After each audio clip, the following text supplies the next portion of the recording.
હર મહાદેવ મિત્રો, તો આ છે આપણું કેદારનાથ ધામ ને હવે આપણે અહીંયાથી જવાની તૈયારી કરી રહ્યા છીએ। તો એનાથી પહેલાં તમને આપણે ભૈરવ દાદાના દર્શન કરાવી દઈએ। ભૈરવ દાદા છે અને હવે અમે અહીંયાથી દર્શન કરીને બસ ટૂંક સમયમાં નીચે ઉતરશું અને પછી ત્યાંથી આપણે ગંગાજળ ત્યાંનું વવાળનું પાણી અને કેદારનાથનું પાણી મિક્સ કરશું। ચાલો તમને બતાવું, આગળ જુઓ। જય મોડાલા, જય કેદારનાથ મહાદેવ। મિત્રો, અમે ગુજરાતના કચ્છ જિલ્લાના છેવાડાના ગામ મુન્દ્રા તાલુકાનું ઓવાર ગામ, જ્યાં દાદો મોર સમરે આપે સાદ આખા ગામની રક્ષા કરે છે, ત્યાંથી અમે 1600 કિલોમીટર જે અહીંયા કેદારનાથ ધામ તીર્થ સ્થાને આવ્યા છે અને હમણાં પગપાળા યાત્રા ચાલી રહી છે। તો તમને બતાવીશ, આ ઝરણો છે જે મહાદેવના જટામાંથી ગંગા સ્વરૂપિયા અમૃત હિમાલયમાંથી એટલો ઠંડો પાણી આવી રહ્યો છે। તો આ વવાર વીરભૂમિ વવારનું આ પાણી અને હવે આ મહાદેવનું જે અમૃત રૂપી પાણી છે એ બંને મિક્સ કરી અને હર હર મહાદેવ। અને મિત્રો, આ કેદારનાથ ધામનું જે ગંગા સ્વરૂપી પાણી અમૃત સ્વરૂપી અને વીરભૂમિ વવારનું પાણી આ બંને સંગમ ભેગા થયા છે। તો મિત્રો, આ કેદારનાથનું જે અમૃત અને વીરભૂમિ વવારનું પાણી બંનેનો સંગમનો જે અમૃત ભેગો કર્યો છે, તો એના જે પ્રસાદી રૂપે ચરણામૃત છે, અમે ચરણામૃત લેશું હવે।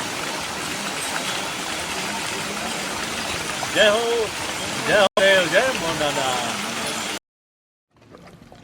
તો તમે જોઈ લીધું કેવું હતું અમારું સંગમ પાણીનું। તો હવે અમે અહીંયાથી નીકળી ગયા છીએ તુંગનાથ માટે। તો તુંગનાથ માટે આપણે અહીંયાથી આ રસ્તો બહુ એકદમ ડેન્જર રસ્તો છે, તો તમે આવતા પહેલાં ધ્યાન રાખજો, કારણ કે આવી રીતે આમ એકદમ સ્લિંગ આવે છે અને રોડ એકદમ નાનો એવો છે। એટલે આ રસ્તો અમે એટલા માટે લીધો છે કે અહીંયાથી બહુ શોર્ટકટ પડે છે, પણ આવો શોર્ટકટ તમે લેતા નહીં બીજી વાર, કારણ કે આ રસ્તો બહુ ભયંકર છે અને આ રસ્તો એકદમ લાંબો રસ્તો છે। અને પછી હું તમને એક વસ્તુ કહી દઉં કે અહીંયાથી તુંગનાથ જવું હોય ને એટલે નેટવર્ક કે પછી પેટ્રોલ કાંઈ નહીં મળે, અને પેટ્રોલ તમે કેરી કરજો, તમે એક્સ્ટ્રા 1-2 બોટલ તમારા ભેગી જ રાખજો, નહીં તો તમે હેરાન થઈ જશો। બાકી તમે રસ્તો એટલો બધો સુંદર છે એનું ના નહીં, પણ રસ્તો એકદમ સિંગલ પટરી છે અને તમને કોઈ અવર જવર કોઈ થશે જ નહીં, તમે ટ્રાફિકની કોઈ સમસ્યા જ નથી। અહીંયાથી કમસે કમ 35 કિલોમીટર થાય છે, બરાબર। તો હવે આ 35 કિલોમીટરની ટ્રેક આપણે આ રહ્યા મતલબ આ બાઇકમાં છે, પછી એમાંથી તુંગનાથ જતા ટાઈમે આપણે 4 થી 5 કિલોમીટરની ટ્રેક કરવી પડે છે। તો હું આશા રાખું છું કે તમને વિડીયો પસંદ આવશે અને મને ખાતરી છે કે તમે બધાએ ચેનલમાં લાઈક છે અને સબસ્ક્રાઈબ કરતા જશો।